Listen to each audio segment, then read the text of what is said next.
In my research for this, I came across a list of people who debuted in movies in 1993, and the list is insane. Joey Lauren-Adams, Jennifer Aniston, Diedrich Bader, Kate Beckinsale, Neve Campbell, Thomas Hayden Church, Rory Culkin, Aaron Eckhart, Jon Favreau, Selma Hayek, Anne Heche, Chris Kattan, Jason Lee, Josh Lucas, Matthew McConaughey, Brittany Murphy, Bob Odenkirk, Anna Paquin, Parker Posey, Ryan Reynolds, Denise Richards, Michael Shannon, Alicia Silverstone, Mark Strong, Chris Tucker, Vince Vaughn, Steve Zahn, and Renee Zellweger. That's all of those people that we've been watching for 30 years. They debuted in 1993. That's a crazy list. All right.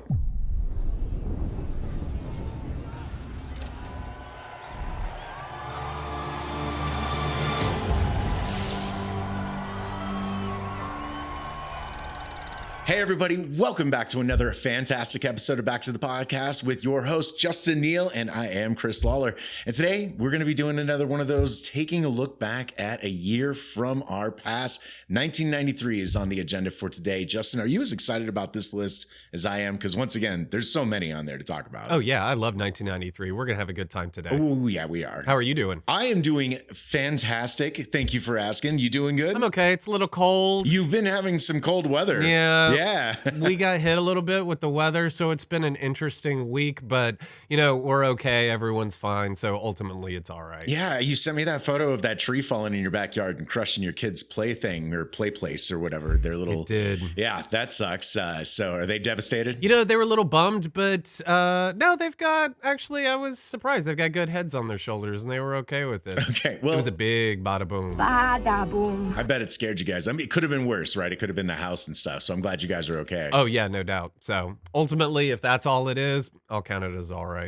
It was a bad storm though. It was just ice. Like seriously, just ice came and completely turned the entire metro area into an ice cube. It came through and hit a lot of places. It was hard to stand up anywhere outside. Yeah. Yeah. It was bad. Well, I'm glad you guys are staying warm, staying okay. We're going to keep you warm throughout this episode and stuff. Thanks. We are back. This is our third episode of the year. We've been having fun. Thank you all so much for tuning in. We hit 250 subscribers this last week, and I am so excited about that. That may seem like a small number to people, but if I put all 250 of those people into this house, it would be the movie Mother. There you go. That's right. It'd be kind of creepy and weird. But either way, we can't thank you guys enough. And if you want to, Do you wanna? We see a lot of people are viewing us but are not subscribed. Well, then that's fine with me. If you're liking it so much, Come on. go ahead and hit that subscribe button. Let's do it, asshole. Let's Wait a do minute. It it. really does help us out. I want to do it. I want to do it. What do you mean? And we've got ourselves a sponsor this year as well, man. We're going to be giving a big shout out to them right now with Cosplay Curiosities.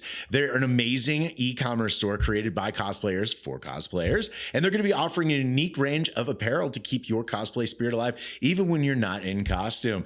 Whether you're between conventions or just taking a break from cosplaying, their collection is perfect for representing your passion. And here's a treat. Visit cosplaycuriosities.com and use the code BTTP at checkout for an extra 20% off on your purchase. Again, that's cosplaycuriosities.com, and the discount code is BTTP, all caps, for 20% off. So that's a great deal. Please go check them out, and it's a small way to support the channel here. So that's kind of what I've got for you. Justin, of course, as always, we get started with finding out what we've been watching recently. Tell me you've seen something interesting. Okay, the big one we've watched recently is a big award contender. Ooh, okay. And that's Martin Scorsese's 3.5-hour movie, Killers of the Flower Moon. Okay, there you go. Yeah. Lily Gladstone won. She did. I talked about her a lot in the Hollywood Highlight episode from this last week. So if you want a quick recap of who won at the Emmys and the Golden Globes, take a look at that episode. But you go on ahead, man. What did you think about the movie? Was it worth the award ceremony buzz? She was great. Actually, I said something to my wife when we were watching it. I said, I love her presence.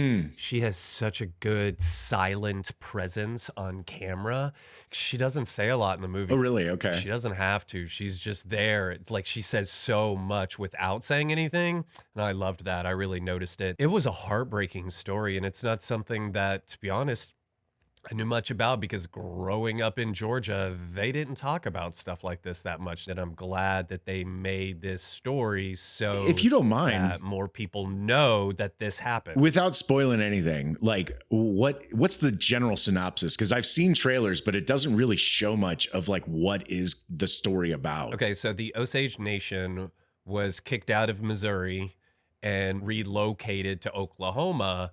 and on their land, oil was found, and they became the richest people on the planet. Okay. From oil money. And the movie is about these murders that went on to consolidate the ownership of the oil. Ooh. Okay. To the white men who were marrying into these families with wealth. That's crazy. Okay. Thank you. That didn't spoil anything, and that definitely shined some light on what was going on with the story. So I'm assuming you enjoyed it? I mean, I don't know if anyone could say they could enjoy it. Okay. Because it's so dark. Well, it's just tragic and heartbreaking. Right. You know, it's just terrible that people do bad things and have throughout all recorded history. And this is just wrong in every sense, but it happened. And I'm glad that I know more about it now, just for my own personal knowledge. It's a hard watch. Okay. It's 3.5 hours and it feels it. So, you know, you got to hunker down for it. It's a long movie. But what have you been watching recently that you want to talk about? Well, I actually saw some. You didn't have a lot last time. No, I didn't. But I saw one of your recommended films actually after we recorded last and really enjoyed it. No. You're going to be shocked actually. Because I was shocked you had seen this because I didn't expect this to be up your alley, but you said that you're really into like racing movies. So I finally saw Gran Turismo based on your recommendation. Okay, cool. And I actually was thoroughly surprised by it. It's not necessarily going to win any awards or anything like that, but it is a very sharp story told really well. The racing sequences are really beautifully shot. David Harbour's, you know, charming as ever. If you really like him from Stranger Things and stuff, he plays that character well. Yeah, he does that so well, right? I think it was a really interesting story. Me too, right? Like I didn't know about it so me being the gamer of our duo here, I saw they were making a Gran Turismo movie and immediately thought of, because Need for Speed went so well and all the other racing things that they've tried to transfer over, but I didn't realize this was based on a true story. Then of course the trailer came out and I was like, okay, based on a true story, I don't know this story, but I didn't think that was going to even be worth watching. Sure. But then, you know, I sat down and watched it, obviously based on true events. So it also kind of has a tragic little moment in there. And I didn't see that coming, and the way that they portrayed that in the film was definitely heart stopping. And then I went and looked up the real video and I was like, wow, that was pretty accurate to what it looked like. So if anyone out there is just into like good, like it felt very much like every other racing movie I've watched, right? You're terrible at the beginning, you get better and stuff like that. But he wasn't terrible at the beginning. That was the point. He was really, really good. He just wasn't used to doing it in a car. With a car. Yeah, exactly. He was used to doing it in his room, which is why but they progressively get better over the montage and everything, you know. Oh, right. It's got a lot of its own beats and stuff. I thought it was fun. You know, you're there for some of the racing, you know what I mean? Like the heart-pounding racing sequences that they can put together, and it's shot beautifully. It felt like they were doing real cars with cameras attached to them and stuff like that. That's what I'm talking about! Good recommendation, Gran Turismo. A big shock that I was going to enjoy that one. I didn't even watch it because it was racing. I watched it because of the director, Neal Blomkamp. Oh, okay. I think is his name. Anyway, yeah. He's from South Africa and he directed District 9. Yeah, I really enjoy District 9. Like 20 years ago. Yeah. And that movie is so good that I've been watching his career ever since. Mm-hmm. And there's hit and misses, and that's fine. But this one came out and it was like, ooh,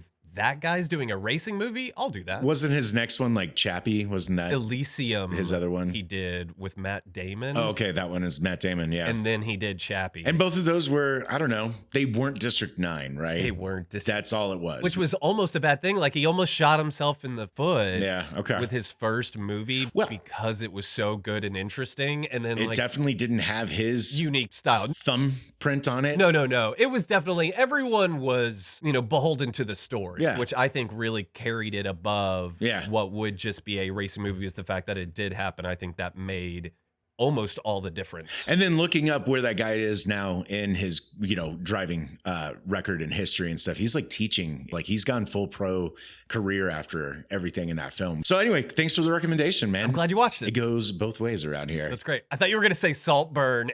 It's on the list. It is on the list. And I told the wife. But you're not going to come back and be like, and I surprisingly liked it. That's what would blow my mind.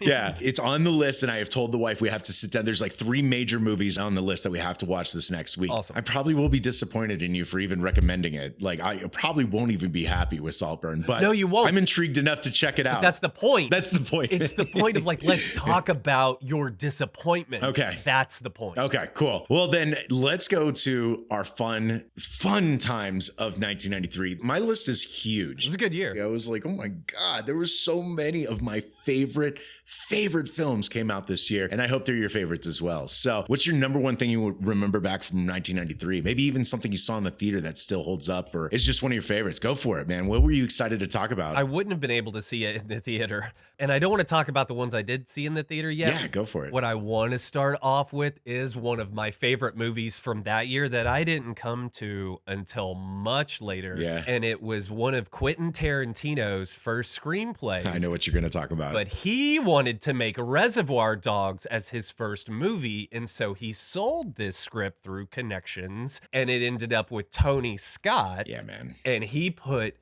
an unbelievable cast together for an adventure action comedy road movie called True Romance. Yes. With Christian Slater and Patricia Arquette and everyone else. Dennis Hopper, Christopher Walken, Brad Pitt. In the world at that time. Gandolfini is in that one. Sam Jackson. I mean, I'm not. Who the fuck are you? Gary Oldman as Drexel. I'm her husband. Oh my God, that's right. Gary Oldman as well. Well, that makes us practically related.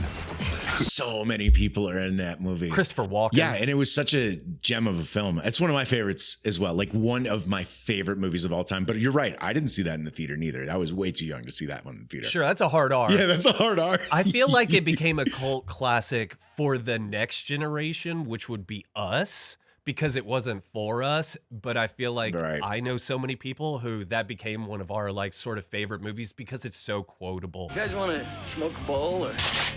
And it's so fun, but it's fucked up. And it's got all of these different mixtures of things like we see in a Tarantino movie, except it's not directed by Quentin Tarantino. Yeah. It's directed by Tony Scott. So it's really flashy. It's almost like a music video in the way that Top Gun was. It's a beautiful movie. Please, people, if you have not seen True Romance, please watch that movie. Please give yourself just 2 hours. You will not be disappointed. And of course, what I always remember is how it's supposed to have a big tragic ending. Yeah. And then Tony Scott was like, no, we got to change it and stuff. We've been with these characters too long to have it all go awry, which is not how Tarantino likes to do things, if you guys recall. And actually, when they saw the movie, I heard that Tarantino agreed. He's like, no, that was a better ending. He talks about it in the not the director's commentary, but in the writer's commentary. Oh, nice. He talks about it and says that it's not what he would have done and it's not what he wrote. But he says for the movie that Tony Scott ended up making, which is Tony's movie, not Quentin's movie. Yeah. He says the ending is better for Tony's movie. It just wouldn't have worked for Quentin's movie. I really enjoyed that one. Another thing, Quentin says that is actually the one of all of his movies that the most people come up to him and tell him that that's their favorite. He didn't even make it. And he didn't even direct it, but he wrote it. Yeah, True Romance. That scene with Walken and Hopper is my favorite, dude. The Antichrist. You got me in a vendetta kind of mood. You tell the angels in heaven you never seen evil so singularly personified as you did in the face of the man who killed you. Well, in every scene, as it goes, you're like, who's going to show up in the next scene? And who's going to show up in the next scene? Mm-hmm. It's really just a fantasy. If you watch it, think about like a young Quentin Tarantino, just kind of like what I mentioned with Kill Bill. It's like all these things he always wanted to see in a movie. He is Christian Slater's character. Right. Because he's an Elvis guy and all these things that he's saying, that's Quentin talking. Yeah. He had no life experience except his own. So at that point in life, that's what he's talking about. That character is him. What if a pretty girl liked the movies that I liked and wanted to get pie afterwards? And then it turned into a crazy Coke-fueled shoot-'em-up adventure, and it's so much fun. It is a really quotable movie. But anyway, True Romance is one of my favorites from that year. Just across the board, big fan of that. What about you? What's something that you can counter that with? I could counter that with so many things. I mean, I'm going to follow in your footsteps and go with something that I saw just a little bit later. Not as late in life as like True Romance, but I definitely didn't see this one at the theater. And it is one of my all-time favorite movies. And it came out this year, and that is Tombstone, man. That one is just such a gem. Val Kilmer is so amazing in that. I'm your huckleberry. Kurt Russell. You gonna do something or just stand there and bleed? Not doing it justice. There's so many amazing actors inside of Tombstone. And of course, Michael Biehn. Yeah, Michael Biehn, right? I used to babysit this little girl, and like she was like one of our next door neighbors' kids, and so I would go over there, and she would just go to sleep so early and stuff. So the dad had this amazing movie collection, and we didn't own Tombstone. So one day I was like, I'll throw this on. I've heard of this, and then it became a thing. Like every time she went to bed, I would watch Tombstone over at their house, and that's where it became one of my faves, man. And it still holds up. And of course, there's all that weird controversy behind the scenes of how like the director wasn't working out, so they like let him go, and like Kurt Russell finished directing. Yeah, I was gonna ask you about that if you knew about like what a shitstorm it was. Yeah, and like there was like rewrites on like the day and stuff like that. Like it was a madcap thing, but Kurt kept his cool and kept everybody in like good spirits and stuff. Finished directing the thing, and then didn't even take credit for the direction. He still gave it to the second or third guy that came on to direct it. Hell's coming with me! I always thought that was such a cool behind the scenes story. Kurt Russell seems like the coolest like Hollywood actor. He's been around his entire life. I've heard nothing but good things about Kurt Russell and like the family he comes from. I don't know if you know about his dad, who owned a minor league team here in Portland. There's a great documentary about that called The Battered Bastards of Baseball on Netflix. Yeah, I've heard of that one. I've not seen it, but yeah, I mean, I love Kurt Russell movies. Backdraft, right? We were gushing over that in a recent episode. I think that was like halfway last year. Hey, 4 months is recent. You still need to check that one out. Well, that's it. Tombstone, guys. Have you seen it? Do you love it as much as I do? Always, comment down below, or we can always chat about it over in the Facebook group. So Tombstone, man, what else you got? 1993. Go. All right. All right. Oh, Christ. How you doing? Pretty good. So from your neck of the woods, yes, comes one of my favorite movies, and that is Richard Linklater's Dazed and Confused. Yes. I love that movie. So I think I just rewatched that as well with the wife. Yeah, maybe a month or two back. It goes on fairly regularly still. It's an easy watch. Has for 30 years. I mean, that's one of those things where you can throw it on in the background. You don't have to sit down and intensely watch that. Talk about quotable lines too, right? Good God. Get up! Get up! Up! Yeah, I actually have a book about it too. That's an oral history of Dazed and Confused, and it's just interviews with everyone, and it kind of each chapter is by topic or time or whatever, and it's excerpts from these interviews about people talking about the making of Dazed and Confused and how they were all just young and down in Texas and just having a good time throughout it all. And of course, Richard Linklater is from there, and you are from there. Yep. I can't even remember the first time I saw Dazed and Confused, but it became such a thing Long time ago. for me and a couple of my friends. And I think when I showed it to the wife, it was her first time seeing. She was like, "What's this movie about?" And I was like, "The Last Day of School." Last Day of School, 1976. What the fuck is that movie about? I would say it's a slice of life, coming of age. With like an ensemble cast, Yeah. because it doesn't necessarily focus on one main storyline. No, it is an ensemble. There's like 5 main characters that you're really following, but you're still getting a little, like you said, like a slice of all these other people that are attached to them and stuff. Mostly cliques. You kind of follow cliques around. A little bit, yeah. More so than any individuals. I love how they just all come together to like party and chill. Like, Party at the Moon Tower. I don't know about you, but when I watch other high school movies where it's super cliquey and like there's no outsiders are allowed in and stuff like that, I didn't grow up like that. I went to a huge school, so there definitely were cliques, but no one was excluded. And when we went to parties, it was like that. It was like, oh, there's the drama kids and there's the football players and the basketball players. Like, you know what I mean? Like everybody's here hanging out, and that's what I saw at the end of that movie. Right? Was like there was no real like walls. We could call it cliques, but I do love the seeing all the other young faces like Mila Jovovich. I think that was her first. Yeah, and she married somebody. The guy from that. Like they ran off to Vegas. Yeah, they got married and then it got annulled real quick. Yeah, her mom like annulled it. Yeah. She was like underage. She was 16. Apparently the guy she married, I can't remember the actor's name, but he showed up and he thought he was going to be the next big thing. And he just walked around telling everyone how he was going to be the next big thing, and this was his movie, and he tried to make every scene about him, and apparently it just got really, really... Sean Andrews, just remembered. Okay. Anyway, apparently it got really obnoxious, his attitude around the whole process. I love that one, though. I didn't know about the behind-the-scenes drama with him, though, but I knew that she ran off. I knew the mom annulled that and stuff, and that was a crazy story, honestly. Then she married Luc Besson when then the Fifth Element. And then she married the next director she did. Dazed and Confused is an amazing film. I mean, even though I didn't grow up in the 70s, it's so relatable, right? Like it's still this moment in time where you are that age. And it's like, man, I've only been around for like 17 years when I've got so many more years to go and stuff. like that. What do they know, right? Of course, one of the fun things that I can't unsee in that film that I have to point out every time we watch it is when Ben Affleck like totally jacks up his ankle in that movie. Yeah, he does. You watch. Damn it! Oh, it's so painful, dude. He like spins and twists it in those cowboy boots that he's wearing. So anyway, so that's Dazed and Confused, man. That's a good one. Man. Yeah, I know. That kid. No wonder. It's like, did anyone tell him he was doing that a lot? Anyway, Dazed Confused, super quotable. Love that movie, have for a long, long time. What's next on your list? I mean, Jurassic Park. Like one of the greatest movies I've ever made. I saw that movie this is the movie that I saw 17 times in the theater, which at the time felt like a lot. Felt like a lot at the time. It's a lot now. Yeah, that was a good movie to go see in the big theater. And I got a chance to see that on an IMAX, even though they didn't film it in IMAX. So I don't even know if that was like good quality, but it was definitely fun to feel the seats rumbling when that T-Rex is running. But Jurassic Park, man, it came out in 93. It's hard not to bring that one up. I mean, is that not one of everyone's childhood favorites? Like, I assume everyone loves Jurassic Park, right? Absolutely. I don't know anyone who doesn't like Jurassic Park. It's one of my favorite movies. Yeah. I went and bought the book the next day. It's one of the few books I've actually read too.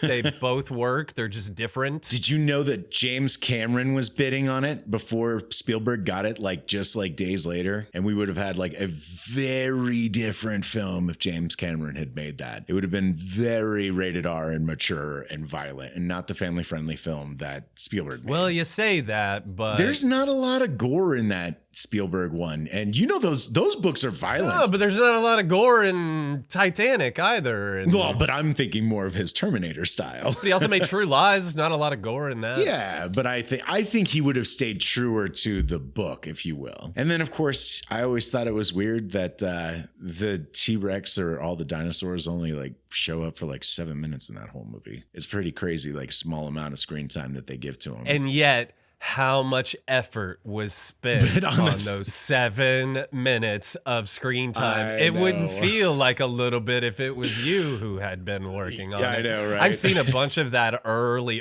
the test stuff that they showed, that ILM showed to Spielberg to pitch their idea of doing, some to all of them digitally, along with probably, puppets and animatronics and things, which they also used anyway, created by Stan Winston. Mm-hmm. And the close-up of the T-Rex.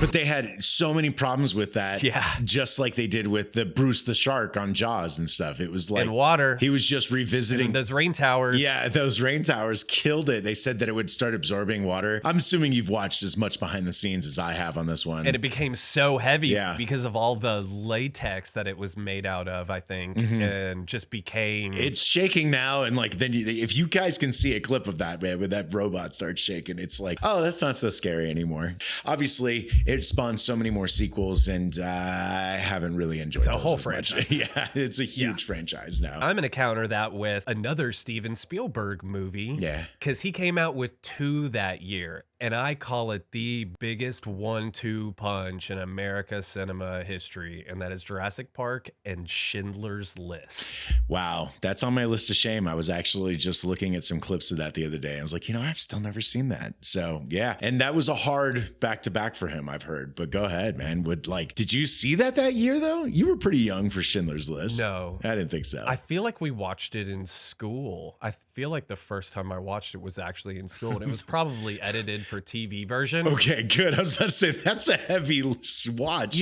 It's historical. We saw Glory when I was in 7th grade, and that's a very violent rated R movie. So I hear you. I don't think they do it quite so much anymore, but at that time, I think there was more like if there was, historical value. But anyway, Schindler's List, and I've seen it several times, but I think it's so interesting that he came out with those 2 movies all in 1 year.